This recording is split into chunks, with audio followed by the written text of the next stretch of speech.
안녕하십니까? 네. 안녕하세요. 아직 아닌가요? 흰다리 새우. 흰다리 새우. 네. 네, 여러분 안녕하십니까? 예. 안녕하세요. 지난 시간에 이제 이른바 인문학에 관련된 얘기를 좀 이제 시작을 했습니다. 본론으로 들어가지는 못했고 좀 이렇게 약간 서론을 조금 말씀드리다가 말았죠. 그래서 제가 앞으로 당분간 인문학 예술에 대해서 좀 말씀을 드리고 싶은데 그걸 다시 한번 잠깐 순서만 말씀드리면은 그러니까 이제 과학과 인문 예술이라고 하는 그런 제목을 가지고서 첫 번째가 이제 과학과 인문, 이제 두 번째가 언어와 문학, 세 번째가 이제 과학과 예술 뭐 이렇게 잡았었습니다. 그래서 지난 시간에 말씀드렸습니다만 각각 철학, 문학, 예술에 해당하는 거고 마지막으로 역사가 좀 빠진 것 같은데 인문학에서 그건 맨 뒤에 우주와 인간 마지막에서 이제 말씀을 좀 드리려고 합니다.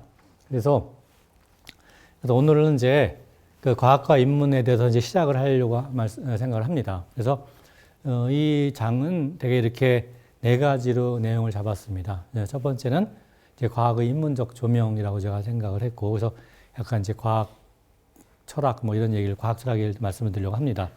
두 번째가 이제 수학을 말씀을 드리려고 하는데, 되게 수학이 저는 뭐 다들 좀 이상하게 생각하시겠지만 저는 수학이 인문학의 한 분야라고 저는 그렇게 생각을 합니다. 개인적으로. 그래서 인문학의 가장 중심 중에 하나로서 수학을 좀 말씀을 드리려고 합니다. 그렇다고 뭐 여러분들이 괴로우실 정도로 이렇게 수식 쓸 건 전혀 아니고 이게 제가 부제를 붙였습니다만 논리와 상상이라고 하는 것 같고 수학이란 게 과연 뭔가 하는 걸 좀 말씀을 드리려고 합니다. 그리고 세 번째가 이제 어떻게 보면 이제 본론의 시작인데, 이 과학과 인문학이라는 것이 문화로서 이제 만나는 거죠.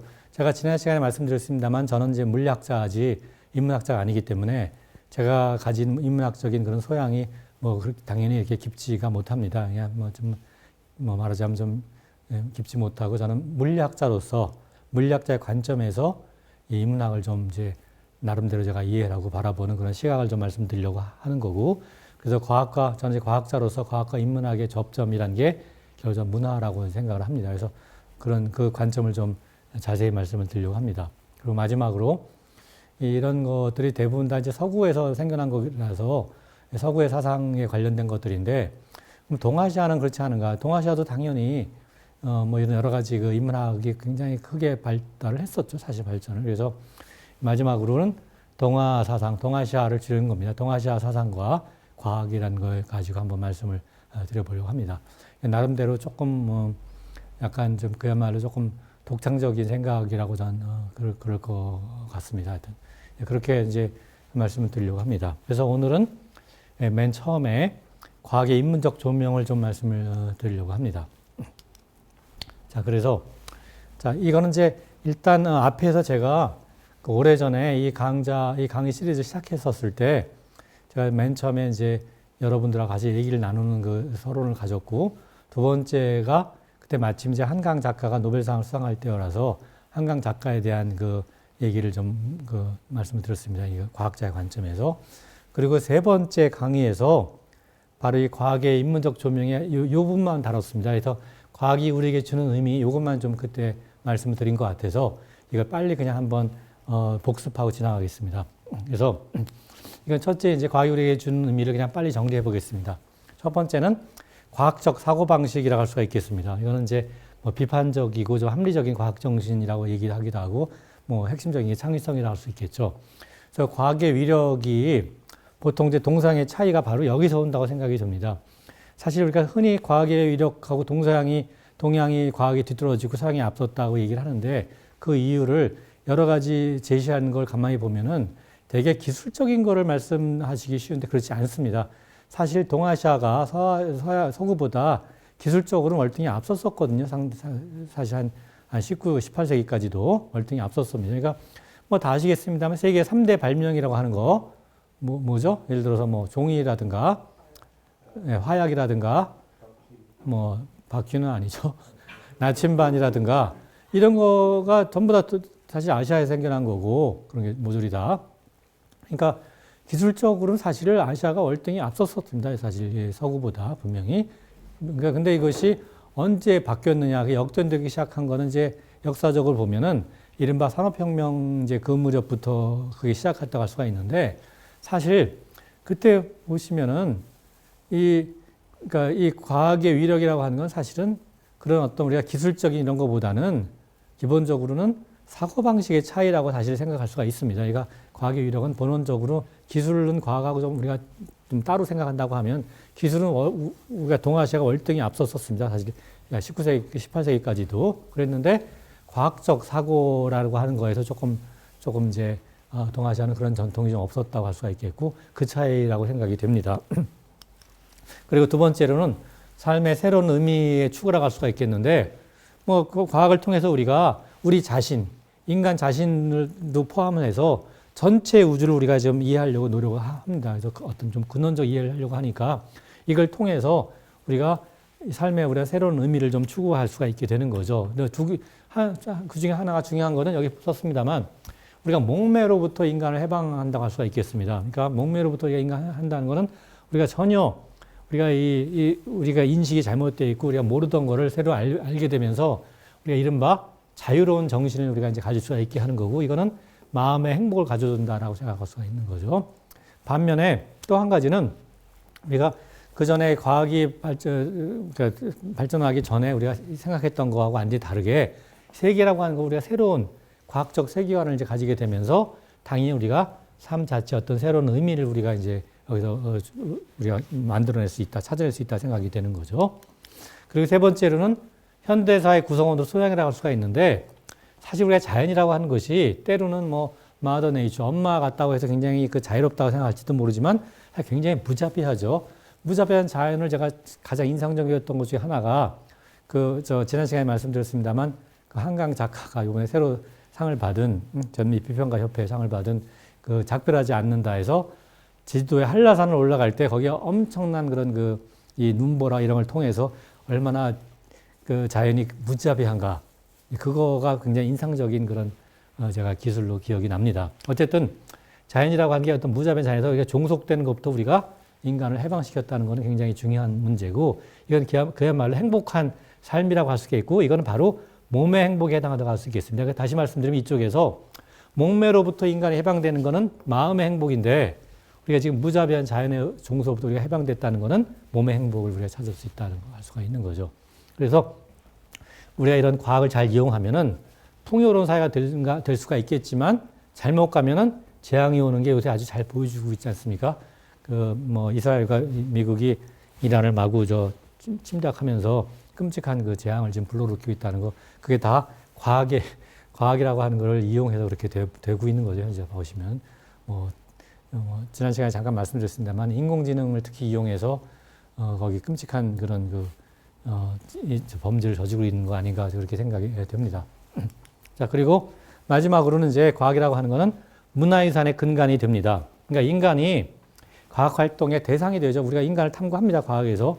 생물학적인 걸 탐구하는 것이 생물학인 거고 정신적인 걸 탐구하는 것이 바로 인문학이라고 할 수 있겠습니다. 그래서 과학 활동의 대상이면서 동시에 또 주체가 되는 거죠. 이 주체로서가 바로 이제 인문학이고 예술도 마찬가지로 할 수 있겠습니다.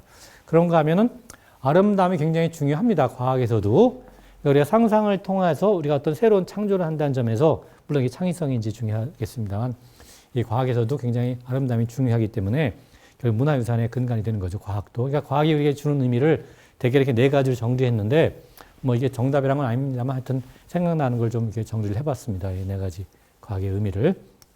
그래서 결론을 말씀드리면 하나로 한마디로 표현하면 제 생각에는 인간의 삶의 질을 향상시키는 게 과학의 목적이죠. 과학의 사명인데 그것이 자연의 일부로서 이것이 바로 자연과학의 의미라고 생각이 됩니다. 그래서 결국은 우리가 더불어라는 거는 인간과 인간을 포함해서 그러니까 지금 전쟁 같은 걸 절대 하면 안 되는 거죠. 인간과 인간을 포함한 더불어에다가 그 다음에 자연 환경까지 다 포함한 전체 더불어서 자유롭고 건강한 삶을 우리가 만들어 가자 하는 것이 과학이 우리에게 주는 가장 핵심적인 의미라고 저는 그렇게 생각을 합니다. 자, 이거는 사실은 오래전이지만 제가 이 강의 시리즈를 처음에 시작할 때 좀 말씀을 드린 거라서 빨리 그냥 좀 지나가도 될 것 같습니다. 이제 지금부터 이제 본론을 시작하겠습니다.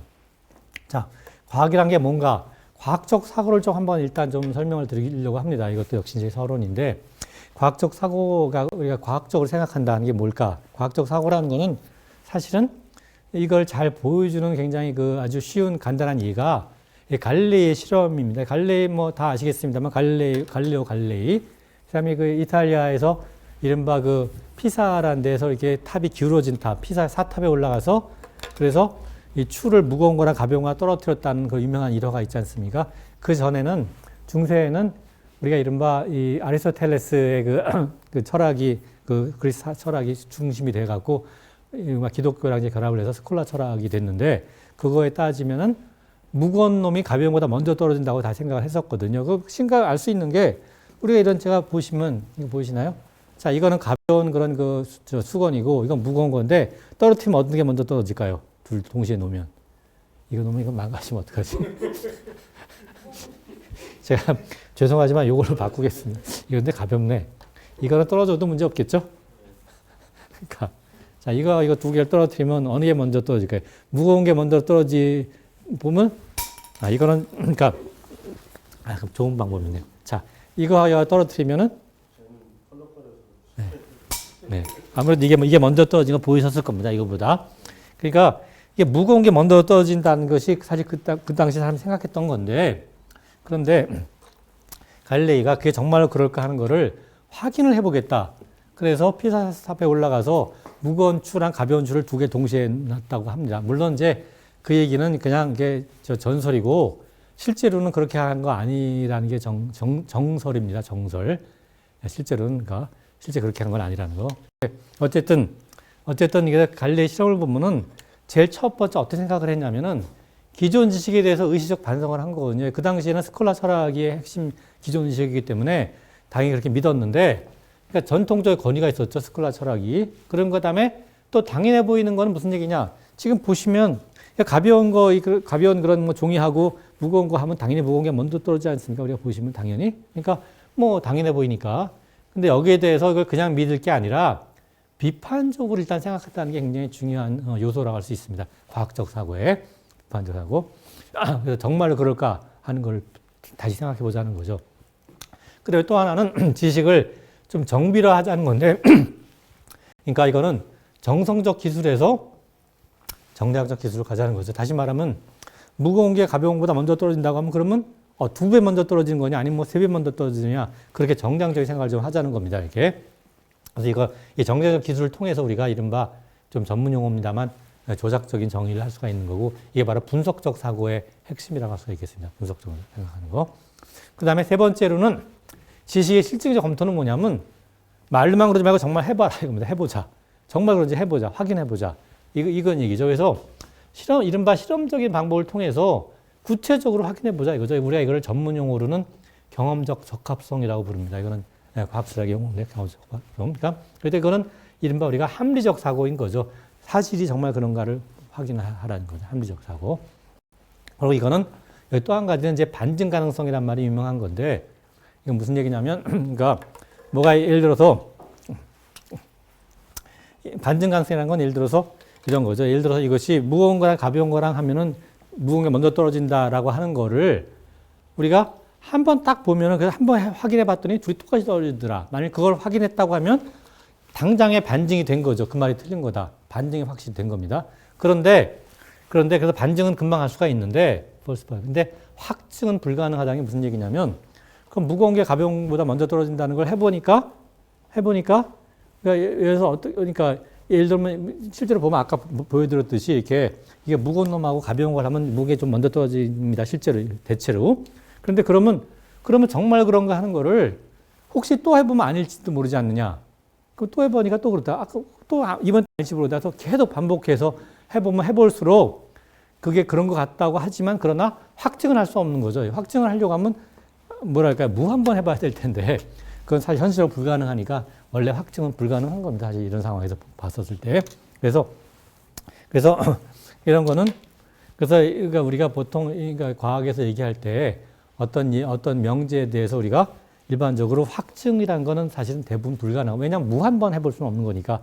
대신에 우리가 보통 이제 뒷받침이라는 표현을 씁니다. 뒷받침은 할 수 있는 거죠. 많이 해봤더니 계속 그러더라 하면은 확증까지는 아니지만 그래도 상당히 그런 맞는 것 같다라고 생각할 수 있는 거죠. 그걸 보통 우리가 뒷받침이라고 표현합니다. 영어로는 corroboration이라고 하는데, corroboration, 하여튼 뭐 그렇게 얘기합니다. 자, 그 다음에 그래서 이거는 이게 무슨 얘기냐면 이제 절대를 지향하는 회귀라, 그러니까 우리가 뭔가 모든 걸 다르게 절대적으로 믿어버리, 절대적으로 하는 거는 이거는 과학적 사고라고 볼 수는 사실 없습니다. 그래서 절대를 지향해서 회귀라 하는 거는 잘못된 거고, 이건 사실 창의성과 굉장히 서로 이렇게 모순되는 개념이기 때문에 이런 말씀 잠깐만 드리겠습니다. 반증한수라는 말 자체에서.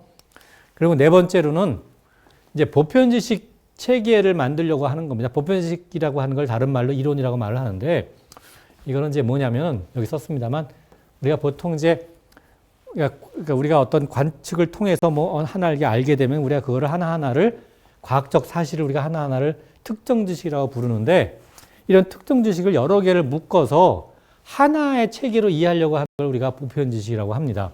그래서 이런 걸 이제 우리가 뭔가 이렇게 총체적으로 고찰하는 거고, 이거를 우리가 개념적 사고, 이제 나아가서는 통합적 사고라고 말을 하는데, 예를 들면 이거죠. 여기 좋은 예가 있는데, 제가 예를 들어서 이걸 뭐 이런 거 하나 던졌으면 이게 충제 날아가는데 보통 뭐 포물선을 그리면서 날아가게 되는 거죠. 또 가만히 놓으면 이른바 자유낙하 이렇게 쭉 떨어지게 되는 거고, 이런 현상이라든가, 아니면 지구가 이렇게 해주를 돌기 때문에, 그래서 지구가 근데 지축이 좀 기울어져 돌기 때문에 봄, 여름, 가을, 겨울이 생겨나는 거거든요. 그런 현상이나, 그 다음에 바닷가에 가면 밀물과 썰물이 하루에 이제 2번씩 생기는 거나, 이런 것들이 하나하나가 전부 다 이렇게 단편적인 특정 지식들이죠. 그런데 이런 거를 전부 다 묶어서 우리가 중적이라고 하는 하나의 개념으로 이걸 설명할 수가 있거든요. 이게 다 중적에 의한 거다. 이렇게 말하는 걸 우리가 이걸 바로 보편지식이라고 말을 합니다. 이렇게, 그러니까 여러 개 단편적인 특정 지식을 여러 개 엮어서 하나의 우리가 이런 하나의 체계로 우리가 이걸 해석하려고 할 수가 있는 걸 보편지식이라고 그러고, 그래서 이 얘기는 사실은 이제 조금 더 나아가면은 이 천상과 지상의 조각남을 통합했다고 할 수가 있는 거죠. 이 생각. 왜냐하면 우리가 지상에서 일어나는 일들, 이런 건 지상에 일어날 일들인데, 이 지구의 운동이라고 하는 거는 사실 우리가 지구의 운동을 그때 잘 몰랐었으니까, 중세는 해가 떠서 이렇게 지구 이런 게 사실은 해가 움직인다기보다는 지구가 이제 움직이는 거죠. 사실 지구가 자전하는 건데, 그러니까 그런 것이 우리가 이게 던져갖고 이것이 어떻게 날아가냐 문제하고, 그 다음에 지구가 이렇게 해주일 도는 거, 돌아서, 지구가 자전다고 해주일 돌아서 이렇게 뭐 봄, 여름, 가을, 겨울이 생기는 거하고, 둘이 완전히 아무 관계가 없는 완전히 별개라고 생각을 했던 거를 하나로 묶어서, 하나 엮어서 중력이라는 걸로 이제 해석할 수가 있는 거고, 이것이 바로 천상과 지상이 그동안 별개였던 거를 이제 하나로 통합했다고 할 수가 있는 거죠. 하나의 그런 그 체계로. 그리고 뭐 예를 들어서 질서가 떠오르는 거를 우리가 이제 보통 대칭성 깨짐이라고 이제 해석한다든가 이런 여러 가지 얘기를 할 수가 있겠습니다. 여기에 대해서. 이런 것들을 우리가 보편지식 체계를 만들어 가려고 하는 거. 그것이 역시 과학적 사고의 하나라고 할 수 있겠습니다. 그러니까 비판적 사고, 분석적 사고, 합리적 사고, 그리고 개념적 통합적 사고, 이걸 다 묶어서 우리가 과학적 사고라고 말할 수가 있겠습니다. 그래서 여기 이제 뭐 기왕에 나온 김에 노자, 도덕경, 동아시아 사상을 잠깐 말씀드리면, 이게 불출로 지천하라는 그런 용어가 여기 있는데, 노자, 도덕경에 이 말의 의미가 재밌지 않습니까? 불출호가, 호가 이제 불이라는 게 아니라는 얘기고, 출이라는 건 나간다는 얘기고, 호라고 하는 건 그 가가호, 자기 집을 말하는 거죠. 그러니까 불출하는 게 자기 집 밖에 안 나간다는 얘기, 문 밖에 안 나가는데, 그런데도 지가 안다는 얘기고, 천하를 안다. 이게 무슨 뜻일까, 이게. 그러니까 문 밖을 안 나가도 천하를 알 수 있다. 이게 바로 뭐냐? 이게 바로 이 얘기죠, 이 얘기. 그러니까 이 특정식을 묶어서 보편지식, 이거. 보편지식을 알게 되면은 하나하나 그 생각 안 해도 전체를 꿰뚫어서 알 수가 있다. 바로 이 얘기가 바로 그렇게 생각이 됩니다. 그러니까 보편지식 이해하면 개별적인 이런 그 하나 사실들을 저절로 다 알 수가 있다는 얘기죠. 다 이해할 수 있게 된다는 그런 뜻입니다. 그래서 그런데 사실 재밌는 거는, 제가 보기에 과학적 사고란 거를 한마디로 요약하면 뭐냐? 저는 한마디로 요약하면은 상식적 사고라고 저는 생각을 합니다. 상식이죠. 상식적 사고. 한마디로 말하면. 이것이 바로 상식적 사고가 뭐냐? 이게 바로 민주주의의 바탕이고 기본 전제인 거죠. 그래서 과학적 사고라고 하는 게 뭐 이렇게 거창하게 말씀드렸습니다만 결국은 상식적 사고인 거고 이것이 바로 민주주의의 근간이 된다는 거. 그러니까 여기서 그러니까 예를 들어서 이 상식이란 말이 나와서 말씀드리는데 우리가 흔히 이제 법률이라는 거 있지 않습니까? 법률. 법이라는 거가 뭐냐? 이게 바로 상식의 한계를 규정한 거거든요. 법률이라고 하는 게 상식이라고 하는 거가 가장 그 한계라는 게 되게 하한선이죠. 만약 법을 어기면은 이제 제재를 받는다는 거는 가장 우리가 상식적으로 생각했을 때 가장 바탕이 된 걸 어긴 거란 그런 뜻이라고 해석하면은 바로 상식의 한계의 그 이른바 하한선을 규정한 것이 바로 법률이라고 할 수가 있겠습니다.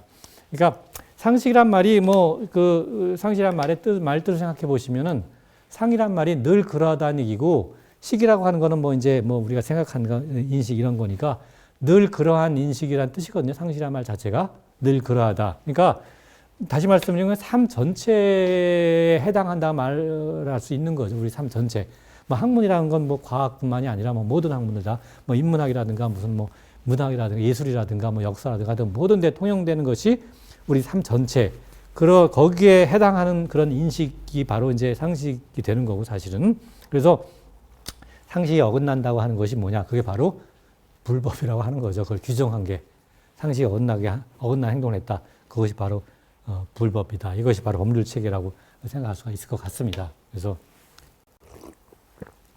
근데 우리나라는 그동안 요새는 이제 좀 좋아질 거라고 믿지만 그 전까지 보면 상당히 이 불법이란 말이 굉장히 잘못 악용됐다는 거 다 아실 겁니다. 아마 상식이 어긋나는 게 아니라 좀 이상하게 뒤틀어가고 하는 거. 뭐 그것도 다른 얘기겠습니다만. 근데 상식이라는 게 예. 통용되는 예. 상식이라고 믿고 있는 그 기간이나 예. 그 지역이나 예. 이런 게 국한이 되어 있잖아요. 그러니까 시대에 따라서 바뀔 수 있는 그렇죠. 거죠. 당연히 네. 상식이라는 게. 뭐 맞습니다. 항상 바뀌고 바뀝니다. 그게 이제 뭐 말 예. 그대로 예. 우리나라에서는 상식인데 북한에는 예. 상식이 아닐 수 있고 일본에서는 그렇죠. 또 물론 상식이 아닐 수 그렇습니다. 있고 예. 사회에 따라 다를 수 있고. 있기 때문에 어떤 그 물리적 지역에도 국한이 되고 어떤 그 기간도 그 한계가 있다고 치면은 예. 좀 계속 바뀌어가잖아요. 네, 지금 계속 같은 경우 더 예, 빨리 예, 바뀌어가는데 예, 그렇죠. 그래서 바뀌어갑니다. 그러니까 법률이 거기 못 따라가니까. 네, 맞습니다. 근데 이 이제 사실 과학적 사고, 이 과학의 내용 같은 것도 사실 바뀌어가거든요. 보편적 특정지도 바뀌어갑니다, 사실. 그러니까 거기 맞춰서 상식이라는 것도 거기 맞춰서 바뀌어가는 게 적절한 거죠, 맞는 거죠, 사실. 네. 그러니까 국회에서 일을 안 한다. 공부도 안 하고. 그렇죠. 그러니까 국회가 정말 중요한 건데 이 법률을 만드는 게 국회인데 사실은 입법하는 게. 그러니까 법률이라는 게 바로 이 상식의 한계를 규정한 거니까 정말 핵심이죠, 사실 핵심이니까. 그러니까 국회에서 입법하는 사람들이 정말 이런 걸 잘 알아야 되는 거거든요. 과학도 사고도 사실은. 뭐 정말 그렇게 생각합니다. 그러니까 이게 문제가 법률가들이 대부분 국회의원이 많이 되잖아요. 그게 참 잘못된 거죠, 사실. 법을 만드는 기술을 알 뿐이지 그 법을 만들기 위한 전제 조건들, 그러니까 저런 내용들을 알아야 맞습니다. 인간 그러니까, 사회에 예. 저는 제가 통계를 보지는 않았지만 우리나라가 제일 심하지 않을까. 법률가가 이 국회의원 된 비율이. 이거는 전체 인구에 비해서 적절한 어느 정도 비례성을 갖춰야 되는 건데 우리나라 전체 인구에 대해서 법률가 비율은 굉장히 적을 텐데 네. 압도적으로 많거든요. 국회의원이나 뭐 이런 사람들이, 법률가들이. 이거는 정말로 잘못된 거죠. 저는 당연히 바뀌어야 한다고 생각합니다. 저는 그 이유가 네. 일단 우리나라가 그러니까 대한민국이 만들어지면서부터 그 현대화되기 시작하면서부터 판검사가 가장 큰 권력을 가졌고 네. 그러다 보니 제일 나름 똑똑한 애들이 법대를 제일 많이 갖고 걔네들이 다시 지배하는 구조로 뺑글뺑글 도는 거 아닌가, 순환되는 게 아닌가. 뭐 그렇게 됐죠. 악순환이 된 건데 사실 근데 안타까운 게 그래도 전에는 가장 뛰어난다고 하는 그런 사람들이 법대를 가지 않았습니다. 사실은 요새 훨씬 심해진 거죠. 제가 갈수록 그게 그런 면도 좀 있어서 좀 안타깝고, 그러니까 이거는 사실은 기본적으로 우리나라 법률 그 문제는 저는 결국은 식민지를 겪었었을 때 식민지가 이제 해방이 되면서 해방의 그 첫 단추가 잘못 껴졌다고 저는 생각합니다. 사실 근데 그거는 여러 가지 어쩔 수 없는 이유도 있었지만 그때는 이제 뭐 몇 가지 이유도 있긴 했었지만 하여튼 그거에서 시작을 잘못해서 그게 지금까지 내려온다고 좀 보여집니다. 사실은. 그러니까 일제 강점기 때 그 식민지 시대에서 그때 이제 이른바 거기 부역한 세력들이 그대로 권력을 잡았으니까 해방되고 나서 그대로 완전히 거기서 이제 지금까지 역사가 왜곡된 게 온 거죠. 특히 법률의 문제도 법의 문제도 사실은. 네. 자, 그러면 이제 과학적 지식을 좀 말씀드리겠습니다. 그럼 이제 과학적 지식이라는 게 뭔가 하는 거를. 자, 이게 우리가 과학적 지식이라는 건 뭐냐? 지식은 기본적으로는 언어 체계죠. 사실은 그러니까 명제들의 집단, 그러니까 집합입니다. 기본적으로 명제들의 집단이죠. 명제들. 그래서 그 명제들의 어떤 사이의 관계가 바로 우리가 과학적 지식인데, 근데 우리가 특히 이제 우리가 좀 전에 말씀드렸습니다만 지식을 대개 두 가지로 나눕니다. 과학에서는 하나는 특정 지식, 또 하나 보편 지식인데, 특정 지식은 뭐 별게 아니라 그냥 과학적 사실을 말합니다. 여기 예를 들었지만 뭐 지구는 해주를 돈다. 그게 과학적 사실이 특정 지식인 거죠.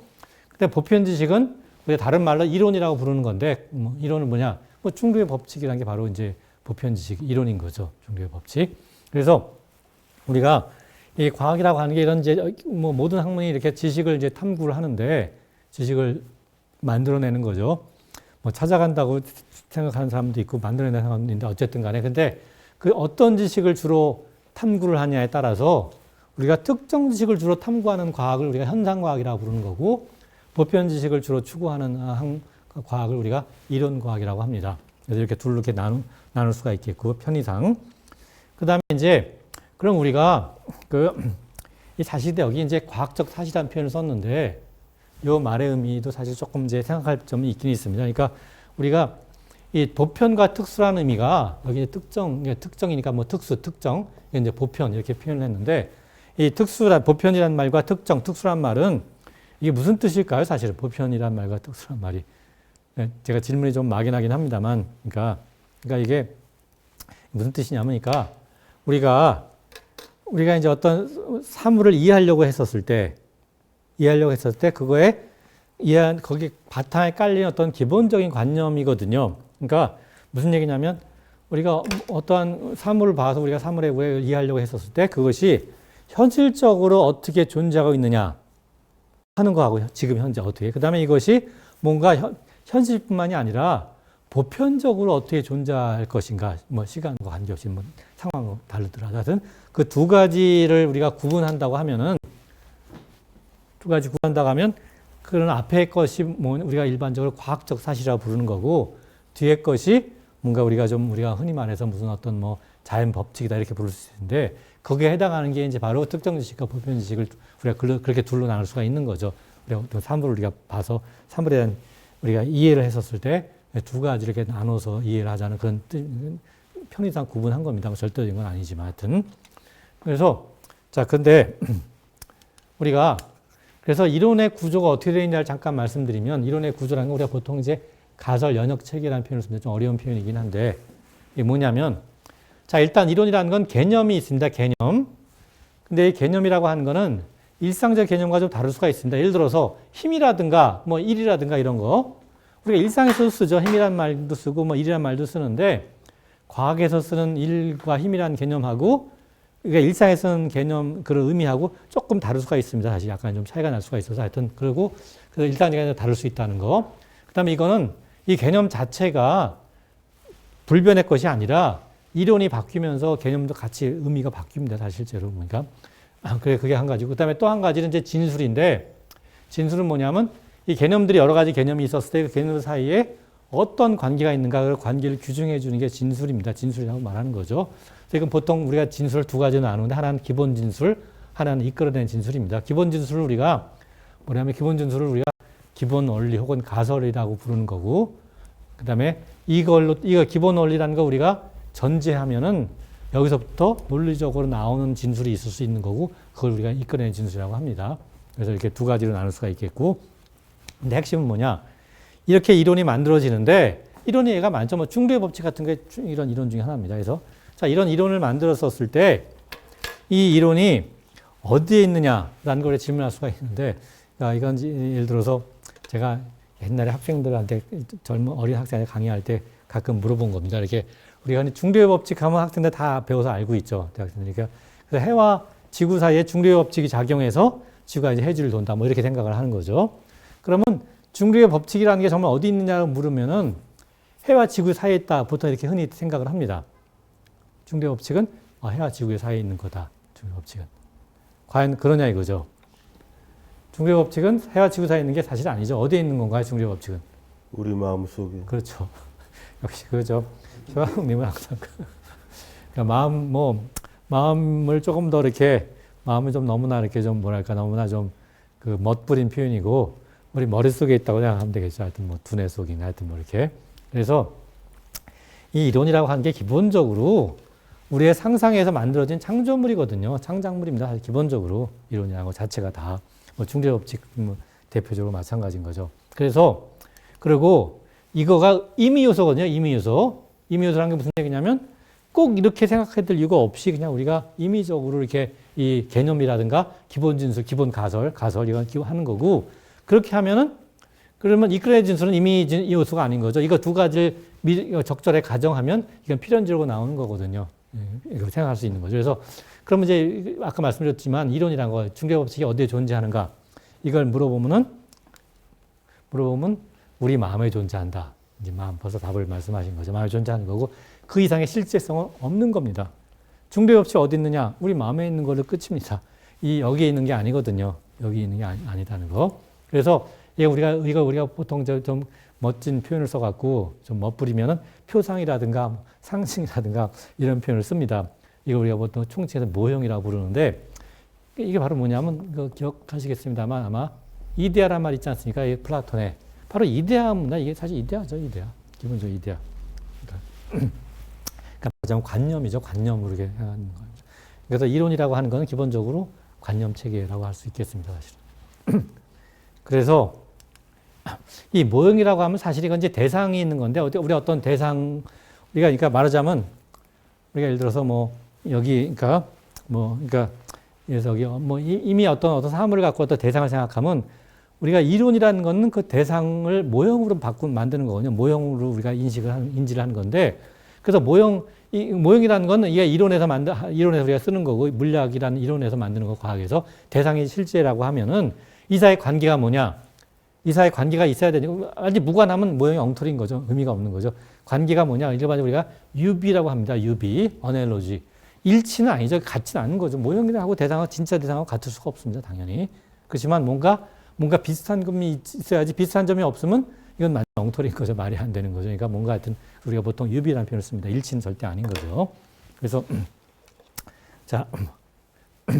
그래서 우리가 그러면 이게 상상력에서 만들어진 창조물에 불과한데 더 심하게 말하면 창작물이거든요. 창작물이죠. 창작물인데 이 녀석이 그러면 타당하다는 게 무슨 뜻이냐? 타당해야지 우리가 하는 거죠. 그러니까 타당한 게 뭐냐는 거는 두 가지가 있습니다. 첫째는 논리적인 정합성. 무슨 얘기냐? 수학적인 구조에서 이게 논리적으로 모순이 되면 안 되는 거죠. 스스로 모순이 되면 안 되는 거고. 이건 그러니까 수학적 구조라고 할 수 있는 거고. 그 다음에 중요한 건 이거죠. 경험적 적합성. 논리적으로 모순만 없으면 되는 게 아니라 실체하고 맞아야 된다 이거죠. 사실하고. 그러니까 이건 말하자면 사실이어야 된다는 얘기고. 그래서 굳이 이제 문법과 비유하자면 이거는 구문론적 규제가 되는 거고, 구문론이라는 건 문법에서 했었을 때 논리적으로 모순이 없다는 얘기죠. 그 다음에 이거는 의미론적 규제를 할 수 있겠습니다. 의미가 사실과 부합해야 된다. 이런 얘기. 사실과 모순되면 안 된다. 이렇게 나눌 수가 있겠습니다. 그래서 이렇게 해서 우리가 이론을 만들어내는데, 그러니까 이론을 이제 만들면 상상에 의해서 만드는 창작물입니다. 창작물을 하나 만든 거예요. 창작품을. 이렇게 타당성이 같이 있도록. 그러니까 타당성이 있느냐 없느냐가 사실은 보통의 다른 예술적인 창작물하고 이런 과학적 창작물의 차이인 거죠. 이 점이 사실 핵심적으로. 자, 그러면 이것이 정말로 좋으냐, 그러니까 이게 받아들일 거냐 아니냐 하는 거는 우리가 어떻게 하느냐 하는 거는 이것입니다. 이렇게 우리가 이 이론을 하나 만들어냈을 때, 창작물을 하나 만들어냈을 때 그것이 말해주는 결과가 현실적으로 부합하느냐. 이게 결과의 현실성이라고 말하는데 이게 부합하면 정당화를 할 수 있는 거죠. 이 과정을 뭐라 그러냐 우리가 전문용어로는 실험적 검증이라고 하는 겁니다. 그러니까 우리가 실험적 검증이라는 거는 우리가 이 이론이라는 건 지금까지 머릿속으로 만들어낸 건데 이것이 의미가 있다, 타당하다고 하려고 하면 실제 세상, 실제 세계에서 그거에 해당하는 거와 대응하는 것이 실제로 해봐서 그걸 관측을 해갖고 관측이라는 건 우리 감각 경험이죠. 감각기관. 우리가 뭐 눈으로 본다든가 귀로 듣는다든가 하다못해 맛을 본다든가 뭐 만져본다든가 이런 관측을 통해서 감각 경험과 연결을 하는 걸 우리가 실험적 검증이라고 합니다. 그래서 실험적 검증에서 이것이 현실적이야지 그럼 이것이 타당하다라고 우리가 말할 수가 있겠습니다. 이렇게 되면. 그래서 이거를 도표로 쓰면 도표를 그리면 이렇게 됩니다. 그러니까 자 이쪽에 이론이라는 게 있는데 이론이라는 건 기본적으로 뭐 이론의 구조가 개념이 있고 그다음에 진술이 있는 거죠. 개념이 있고 개념들 사이의 관계를 말해주는 개념과 진술이 있고 진술이라고 하는 건 개념들을 논리적으로 연결하는 겁니다. 이렇게. 자 이것이 이론이라고 하면 이쪽이 감각 경험이죠. 그러니까 실제 세계는 이쪽이죠. 실제 세계는 감각 경험 우리가 감각으로 뭐 본다든가 뭐 듣는다든가 뭐 하다못해 맛을 본다든가 만져본다든가 뭐 등등등 이랬었을 때 이 사이 관계가 연결이 뭐냐 이게 바로 관측이거든요. 혹은 측정 뭐 같은 뜻입니다. 측정해서 이렇게 보는 건데 이것이 그래서 이것이 바로 이론의 의미를 부여하는 과정이죠. 이걸 안 한다고 하면 이론이 아무 의미가 없는 거죠. 이게 뭐 그냥 그럼 예술하고 똑같은 겁니다. 예술과 과학의 중요한 차이가 바로 이것이 있다는 거죠. 이것이 있다는 거. 그것이 중요한 차이라고 할 수 있겠습니다. 그래서 이것이 만일에 이거 우리가 받아들인다는 건 무슨 뜻이냐? 이 감각 경험을 우리가 이걸 통해서 연결했었을 때 우리가 이거를 설명을 하고 감각 경험을 그다음에 중요한 건 예측도 할 수 있다는 거. 앞으로 어떻게 되겠구나 하는 걸 예측할 수 있다는 거. 이렇게 하면 이게 성공을 하면 우리가 이거를 입증했다라고 표현을 합니다. 입증한 거죠. 이렇게 하면. 그래서 이것이 이제 우리가 과학적 지식을 만들어가는 과정이라고 할 수 있겠습니다. 특정 지식에서 우리가 보편 지식으로 나가면서 이론치기를 만들어 과정이 바로 이렇게 설명할 수가 있는 거죠. 그러니까 이거는 이런데 예. 이건 보니까 이렇게 되던데 예. 하는 게 이제 특정 지식이고 그렇죠. 그게 과학적 사실. 그러면 이거 말고 딴 것도 되겠네라고 하는 게 가설을 세우는 거고 예. 그래서 그러면 이렇게 되겠네 그럼 딴 것도 이렇게 되나 한번 해보자 해서 해봤더니 되네 하면은 이론이 되는 거고 그러니까 이제 그렇죠. 가설을 세워서 네. 그 가설을 통해서 우리가 그 여러 가지 다양한 걸 엮어내서 하나로 묶을 수 있으면 그게 이론이 되는 거죠. 네. 그래서 이제 그걸 그다음에 감각 경험과 맞느냐 정말 실험적 검증이죠. 그게 검증을 해서 이게 맞다 하면 그럼 이게 좋은 이론이다라고 하는 거고 그 실험적 검증이 안 된 게 유명한 예가 뭐냐 바로 줄기세포죠. 옛날에 황아무개라는 사람이 있었던 줄기세포는 이게 안 됐거든요. 그러니까 믿을 수가 없는 거죠. 자. 이 과정은 지금 물론 이제, 제가 이제 과학의 과정을 말씀드린 건데, 과학의 절차를. 이건 물론 이제 서구 사상에 관련된 건데, 그럼 동아시아는 어땠을까? 궁금하지 않습니까? 이런 생각이 동아시아는 없었을까? 관측은 없었던 것 같긴 한데.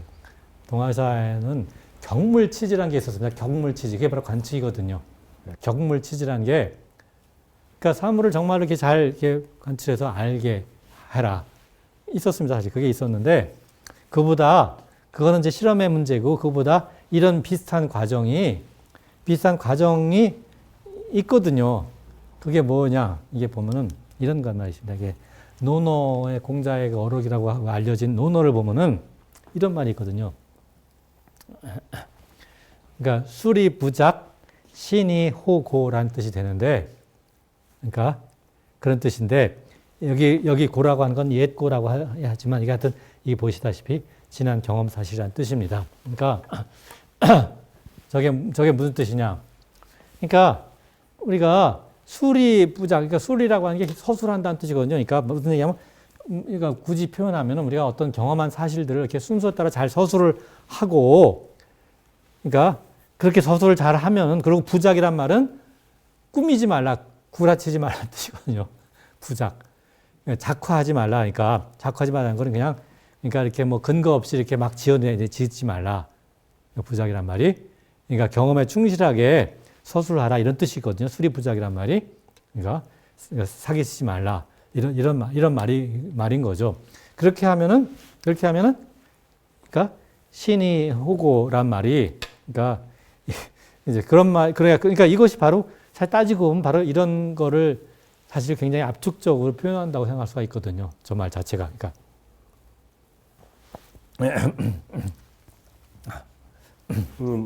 그래가면 지식을 우리가 이제 얻을 수가 있다 이런 얘기가 되는 거거든요. 그래서 소설 쓰지 말고 제대로 설명을 하면 네. 지난 것을 믿을 수 있다? 뭐라고 얘기해야 돼요? 저 뒤에 문제는? 뒤에 거는 이거는 그러니까 이거는 믿을 수 있고 네. 그러니까 여기 고라고 하는 것이 지난 경험 사실 이런 것들을 우리가 다 그러니까 이거는 경험 과학을 강조한 건 여기서도 사실은 경험을 해야 된다는 뜻인 거죠. 머릿속에 생각만 해서 구라치지 말라 이런 뜻이거든요. 그러니까 우리가 자연과학이라는 게 기본적으로 경험과학이거든요, 사실은. 그러니까 그 얘기를 여기서도 하고 있는 겁니다, 사실은. 언어에서도. 그러니까 이거를 굉장히 함축적으로 불과 뭐 8자로 표현했지만 조금 이제 좀 과장하면은 이 얘기 전체를 여기다 이렇게 다 이렇게 8자로 표현했다라고 하면 좀 심했나요, 너무? 하여튼 뭐 그러니까 제가 말씀드리고 싶은 거는 물론 이제 이건 굉장히 이렇게 함축적인 의미지만 동아시아 전통에서도 이런 의미의 전통 이런 생각이 없던 건 전혀 아닙니다. 없었던 게 아니라는 얘기죠.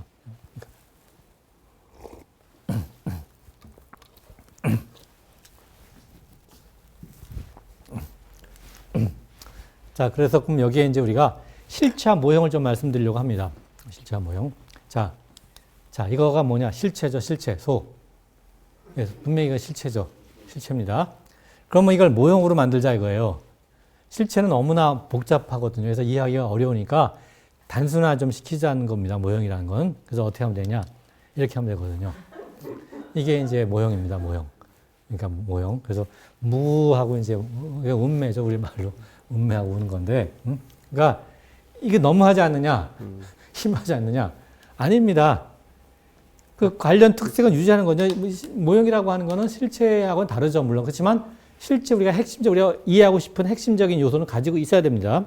그래야지 의미가 있는데 여기서 관련 특색을 유지하고 있는 게 뭐냐? 위상소의 관점에서는 같거든요. 이 둘이 거의 사실상. 끊어진 데가 없이 모두 이어져 있는. 네, 다 이어져 있는 거죠.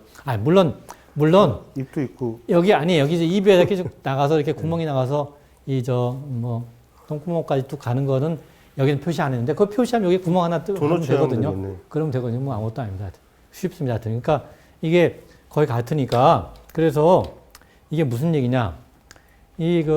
과학에서 우리가 이론이라고 하는 거는 바로 이러한 모형을 갖고 우리가 탐구를 하는 것이 이론입니다. 그렇지 않고선 이걸 갖고 탐구를 못 하거든요. 이렇게 해야지 탐구할 수가 있는 거죠. 다시 말씀드리면 그래서 우리가 그렇지만 이걸 갖고 탐구가 되게 된다고 우리가 믿는 게 왜 그러냐?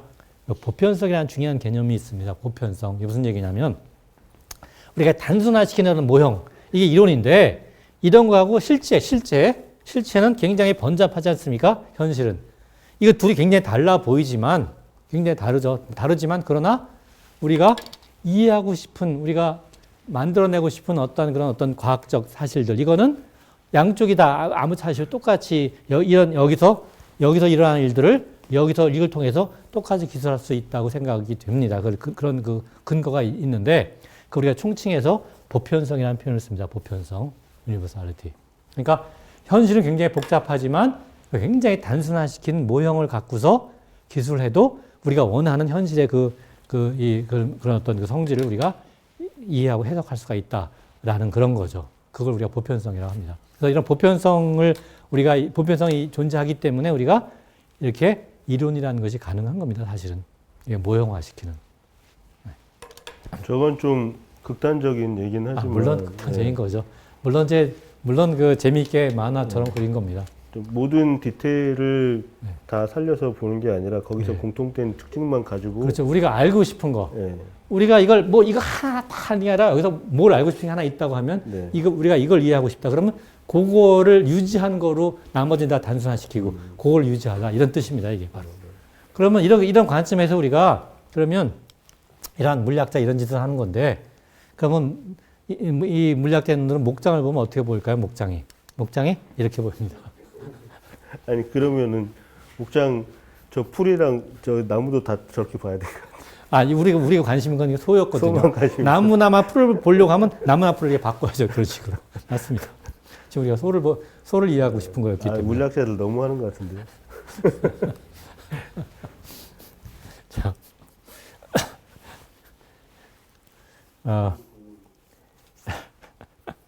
지금 시간이 어떻게 됐나 제가 좀 잘 모르겠네. 조금 더 할까요? 아니면 더 해도 되려나?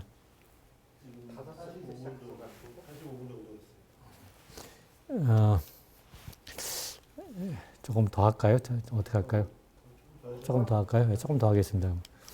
자, 그럼 이제 이 철학적 관점을 좀 이제 본격적으로 좀 말씀을 드리겠습니다. 이게 사실 조금 오래 걸릴 것 같긴 한데 빨리 하고서 다음 시간에 다시 하더라도 일단 소개만 하겠습니다. 이게 이제 크게 우리가 경험주의라는 거하고 이성주의라는 거가 있습니다. 경험주의, 임페리시즘 이건 우리가 프란시스 베이컨이 이제 시조라고 생각이 되고 이성주의라는 거 레셔널리즘은 이제 데카르트죠. 이것이 이제 과학 철학이나 철학의 출발점이라고 할 수가 있겠는데 이 경험주의라고 하는 거는 말하자면 우리의 경험을 통해서 뭔가 다 우리가 인식하자는 거고 이성주의는 말 그대로 우리가 이제 사고를 통해서 하자는 건데 경험주의라고 하는 건 기본적으로 이것이 과학 귀납이라든가 실증주의로 많이 갔습니다. 그래서 그런데 실제론이라고 표현을 하는데 귀납이라는 거는 여러 가지 가능한 예들을 다 모아서 결론을 하나 도출하자는 거죠. 그걸 통해서 실증주의라고 하는 거는 그렇게 이게 실제 그러니까 말하자면 우리가 관찰할 수 있는 대상만 가능한 것만 우리가 인정하겠다는 겁니다. 머릿속에 생각하는 건 안 된다. 그거는 아니다. 이런 뜻인 거고 실존이라고 하는 거는 이게 실존이라는 건 예를 들어서 우리가 뭐 반대의 의미가 실제론의 반대가 보통 우리가 무슨 뭐 유명론이라든가 명목론 같은 거 뭐 그런 거라고 할 수가 있겠습니까? 그래서 말하자면 그러니까 이 실제론에 따르면 정말로 실제로 있는 그런 대상만 우리가 다뤄야 된다. 그런 것만 가능한 거다. 뭐 이런 뜻입니다. 정말 우리가 실제하는 이렇게 감각경우. 자, 그 다음에 이것이 이제 나중에 어떻게 바뀌었냐면 논리 실증주의라는 걸로 바뀌었고 논리 실증주의 이거는 이제 영어로는 로지컬 포지티비즘, 실증주의가 포지티비즘이거든요. 그래서 이렇게 바뀌었고 이것이 바로 과학 철학의 시작이 여기서 시작을 했습니다. 여기서부터니까. 그래서 이거는 말하자면 이 논리 실증주의가 나온 이유는 형이상학이라고 하는 거 많이 들어보셨습니까? 형이상학이란 정말 사변적으로 생각하는 건데 형이상학을 거부하는 거죠. 이거는 말이 안 된다. 이거는 받아들일 수 없는 거다. 거기에 대한 거부로부터 시작한 거고 그래서 우리가 설명을 위해서 도구로서 이론을 만드는 거다. 뭐 이런 의미가 강하게 들어가 있습니다.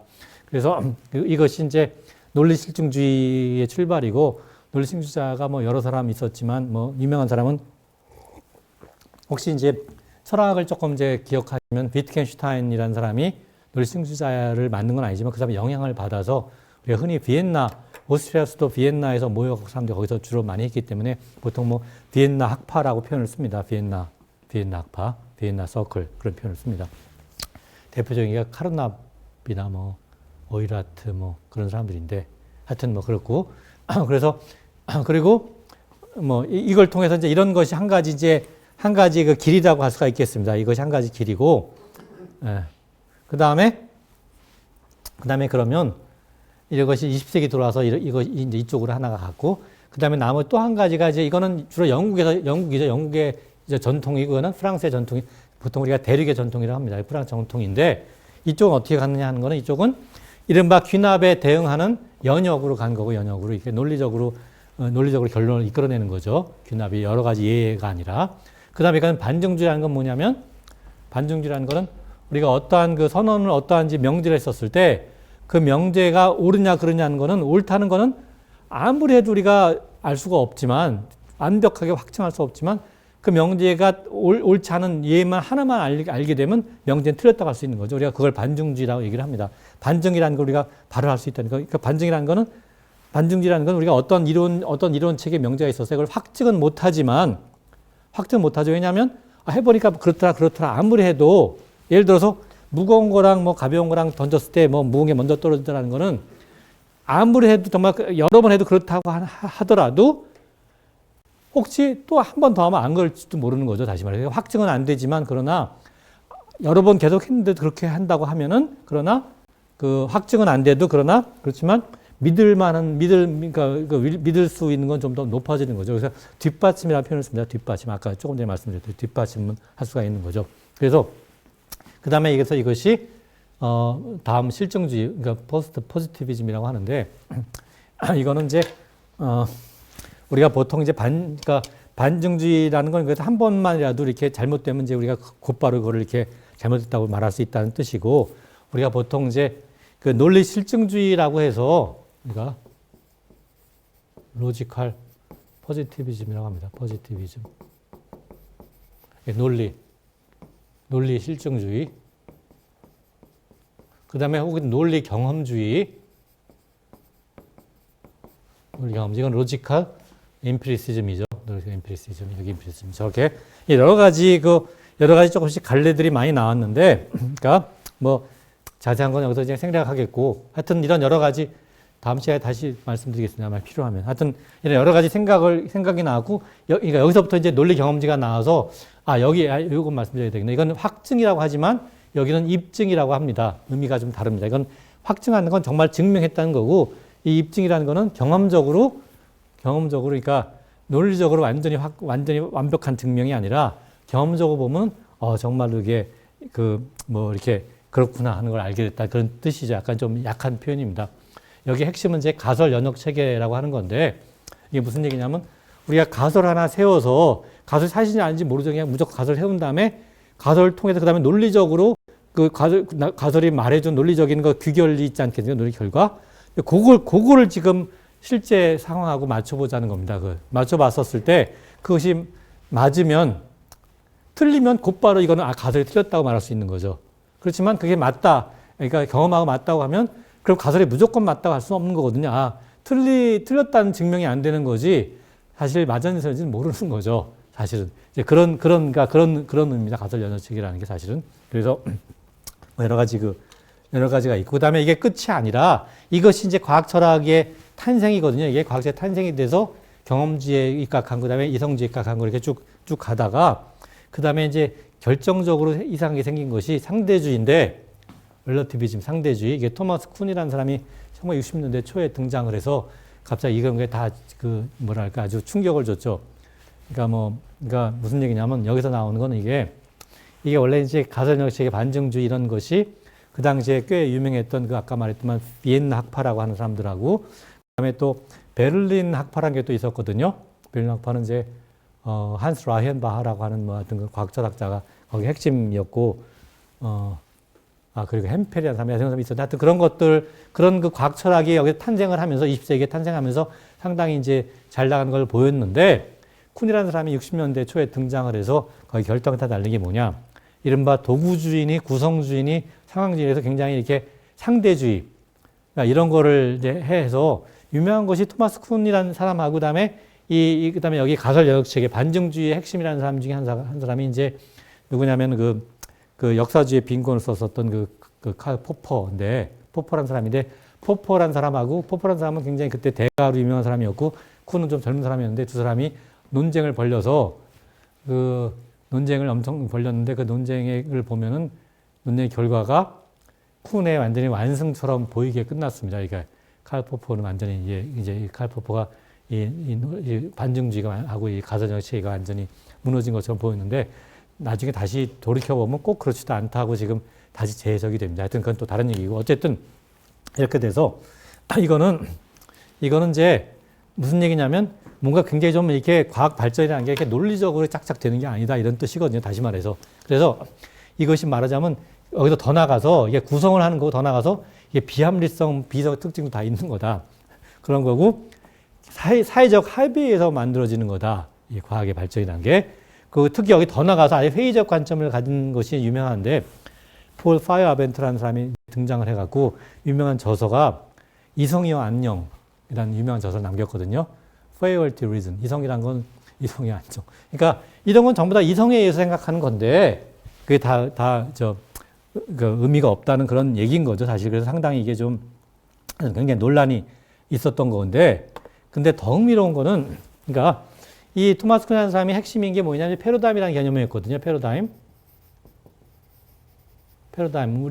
그러니까 제가 우리 한글로는 미틀복이라고 번역을 하는데 미틀복이 흔히 보통 규범이다 혹은 본복이다 이런 뜻입니다. 그래서 이렇게 번역을 하는데 나중에 다시 말씀드리겠습니다. 어쨌든 그런데 토마스 쿤의 이제 개념인데 이런 개념이 사실 흥미롭게도 그래서 우리가 어떤 쿤이라는 사람이 얘기했던 건 뭐냐면 과학의 발전이라는 게 연속적인 게 아니라 그냥 쭉 있다 갑자기 바뀐다. 갑자기 바뀌는 걸 뭐라 하냐 과학혁명이라고 그렇습니다. 과학혁명. 사이언티픽 그래서 과학혁명이라는 건 뭐냐? 바로 이 밑을 보기, 패러다임이 바뀌는 거다. 그러니까 패러다임이라는 게 항상 하나가 정해지면 그냥 계속 그 패러다임을 갖고서 그냥 거기서 뭐 그냥 50보 100보 하다가 우리가 그거를 보통 노멀 사이언스, 정상과학이라 불렀고 그 다음에 갑자기 패러다임 자체가 규범 자체가 확 바뀌게 되는 거가 과학혁명이다. 그래서 그 인류 역사에서 보면 과학혁명이라고 할 수 있는 것들이 여러 가지가 있었죠. 그 중에 하나가 대표적으로 꼽히는 게 코페르니쿠스가 이른바 그 지구 중심설에서 태양 중심설로 바꾼 거. 그게 이제 패러다임이 바뀌었다고 하는 거고. 그 다음에 이제 거기 덧붙여서 뭐 상대성 이론이라든가 양자역학도 그렇게 볼 수 있는 거죠. 패러다임이 바뀌었다 해서. 그래서 과학혁명이라 말할 수 있는데 그런 거죠. 그런데 그래서 토마스 쿤이라는 사람이 그걸 굉장히 유명해지고 아주 유명해졌죠. 그래서 상당히 그러고 아까 말씀드렸듯이 아까 말씀드렸듯이 칼 포퍼라는 사람은 칼 포퍼라는 사람은 바로 이 논리 실증주의하고 그다음에 반증주의 특히 이쪽의 핵심이었는데 이 사람은 생각했던 그러니까 과학 발전이라고 하는 건 이렇게 그러니까 굉장히 상당히 뭐 아주 정상적으로 이렇게 아주 부드럽게 이루어진다고 생각한 건데 토마스 쿤의 생각은 그렇지 않고 과학은 그냥 별로 발전이 없다가 갑자기 혁명적으로 바뀌고 또 뭐 그냥 그러다 또 혁명이 바뀌고 이렇게 했다는 것이 이제 토마스 쿤의 생각인 거죠, 사실은. 그래서 뭐 그 당시 둘이 굉장히 논쟁을 했는데 이제 어쨌든 그랬는데 흥미로운 거는 이 토마스 쿤의 이런 과학혁명이라는 생각이 토마스 쿤이 제일 처음에 한 게 아니더라고요, 사실은. 앞선 사람이 있습니다. 그보다 조금 더 앞에서 한 사람이 누구냐? 그것이 누구냐면 아서 코에슬러라는 사람인데 퀘슬러. 이 사람이 제가 한번 말씀을 드렸었어요, 한 번. 이게 이 사람의 유명한 저서가 The Sleep Walkers니까 슬립 워커라는 게 이제 자면서 걷는 사람이 그러니까 몽유병자인데 부제가 A History of Man's Changing Vision of the Universe. 그러니까 우주에 대한 그 사람들의 인류의 우주에 대한 그 변화하는 그 우주에 대한 시각의 역사 뭐 이런 부제가 있는데 이 사람이 뭐라고 했냐 여기 보시다시피 과학의 발견이란 건 몽유병이라고 한 거예요. 몽유병 같다. 그러니까 보세요. 과학자가 몽유병 환자라는 겁니다. 과학자 몽유병 환자. 그러니까 몽유병이라는 거 아시다시피 밤에 자면서 그냥 이렇게 막 걷는 거거든요. 어디 가는지 모르는 거죠. 그래서 위험할 수 있는 거죠. 잘못하면. 그러니까 우리가 보통 잘 때는 몽유병이 안 생기는 게 우리가 자는 동안에는 그러니까 근육에 대한 신호 전달이 이제 끊어지기 때문에 못 움직이는 건데 그래서 여러분 꿈꾸실 때 악몽을 꾸셔서 가위 눌리는 거 아시죠? 빨리 도망가야 되겠는데 발이 안 눌리지 않습니까?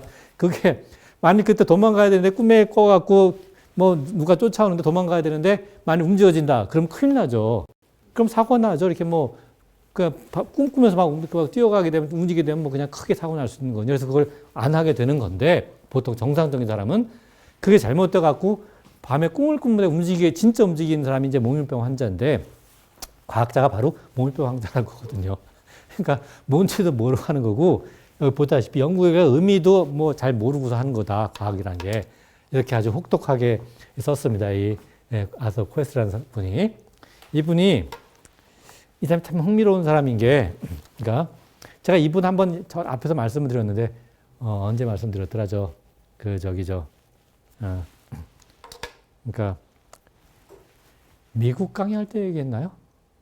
아니면 그랬던 것 같기도 하고 우리가 보통 유대인이라고 부르는 거 유대인이라고 부르는 거를 하면서 말씀을 드렸었던 것 같은데 그러니까 아시케나지 이런 말씀 드렸었을 때 그걸 처음 제시한 사람이 지적한 사람이 이 사람인데 그래서 엄청나게 공격을 받았죠.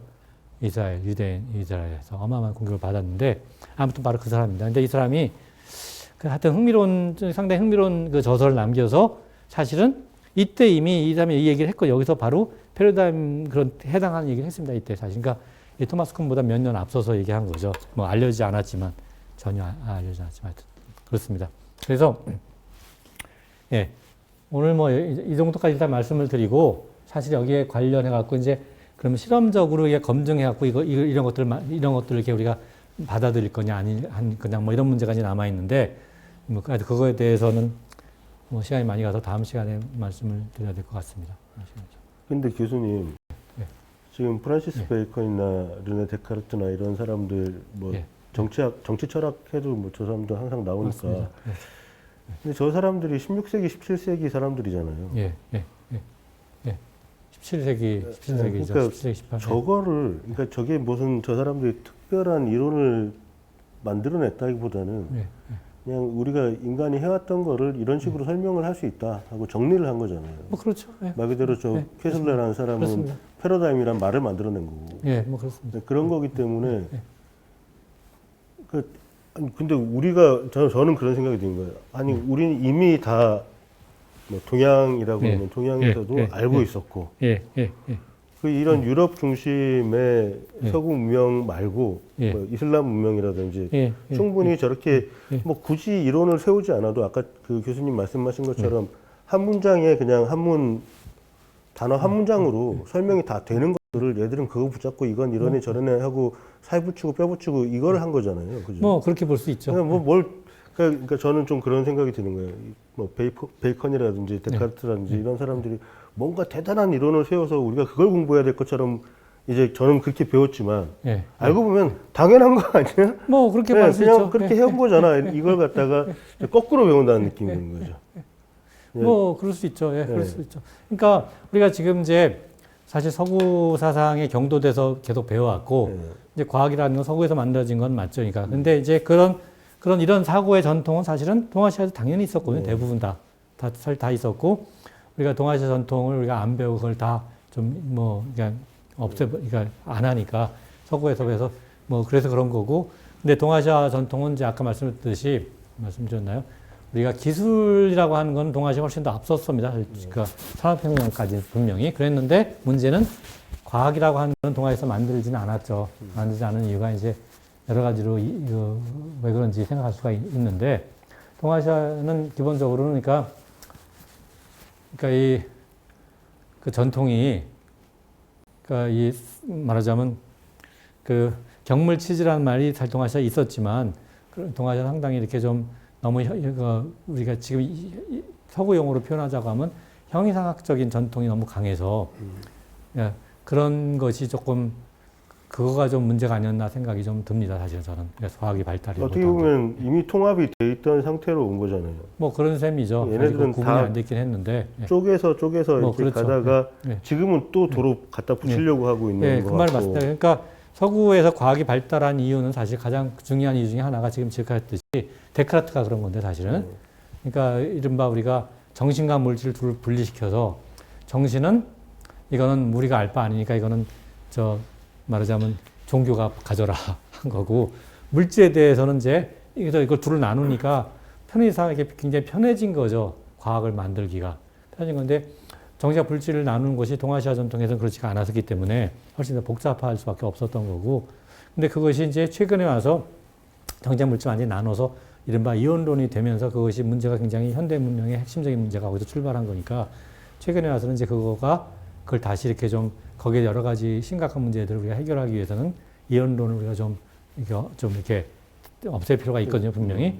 그거는 분명히 동아시아 원래 전통하고 굉장히 맞닿아 있기 때문에 그래서 뭐 실제로 그래서 뭐 제가 보기에는 21세기의 이 과학은 동아시아 전통이 굉장히 중요한 구실을 할 수 있을 거라고 저는 생각을 합니다, 개인적으로. 그래서 아까 오늘 처음 시작할 때 맨 뒤에 동아시아 사상과 이 과학이라고 하는 그거를 좀 말씀을 드리려고 합니다.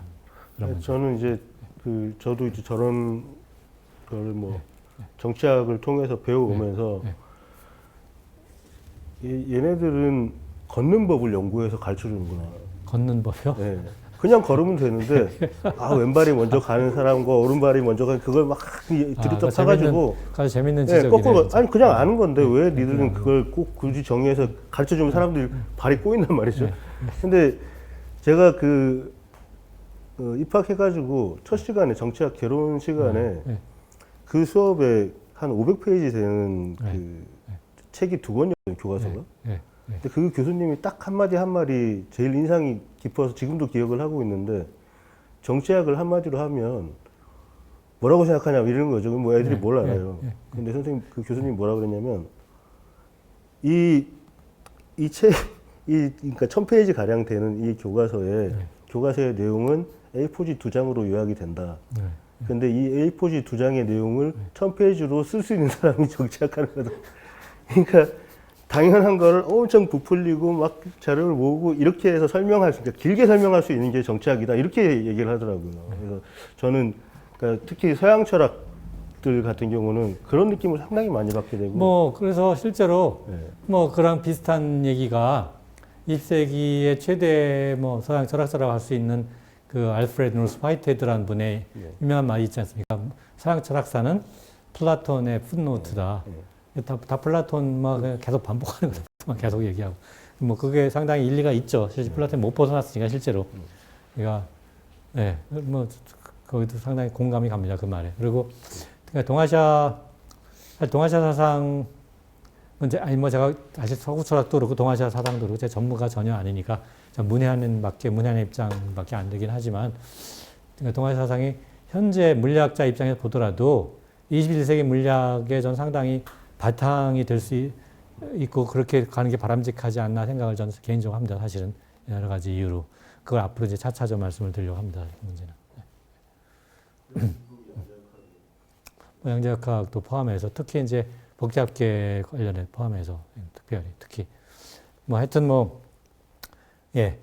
그래서 하여튼 뭐 오늘 뭐 이렇게 조금 뭐 이렇게 예, 이런저런 얘기 조금 두서없이 말씀드리는 감이 있긴 있는데 아무튼 제가 말씀드렸듯이 지금 앞에 당분간 앞부분이 조금 이제 철학의 문제가 나와서 조금 더 이렇게 좀 어려운 문제들이 되겠고 그다음에 이제 다음으로 넘어가면은 저는 이제 제가 개인적으로 제가 가장 여러분께 좀 말씀드리고 같이 논의하고 싶은 문제가 언어와 문학의 문제인데 그거는 훨씬 더 이렇게 이렇게 복잡한 거 전혀 없고 훨씬 더 이렇게 와닿고 더 흥미로울 거라고 저는 개인적으로 생각합니다. 그래서 그때까지 좀 이렇게 조금 이렇게 어려운 문제도 조금 잘 생각하시고 제가 입장에 가만히 보면 사실 물리학보다는 이게 더 어렵지 않을까요? 더 복잡하고 그럴 수 있습니다. 사실 자세히 논의는 안 했습니다만 하여튼 예. 제가 명색이 그래도 과학자 협동 과정의 겸무 교수였기 때문에 뭐 이런 거를 제가 공부를 좀 했어야 되는 거죠. 예, 그럼 뭐 오늘은 일단 이 정도로 마치기로 하겠습니다. 다음 주에 뵙기로 하겠습니다. 예, 고맙습니다. 예, 예, 예.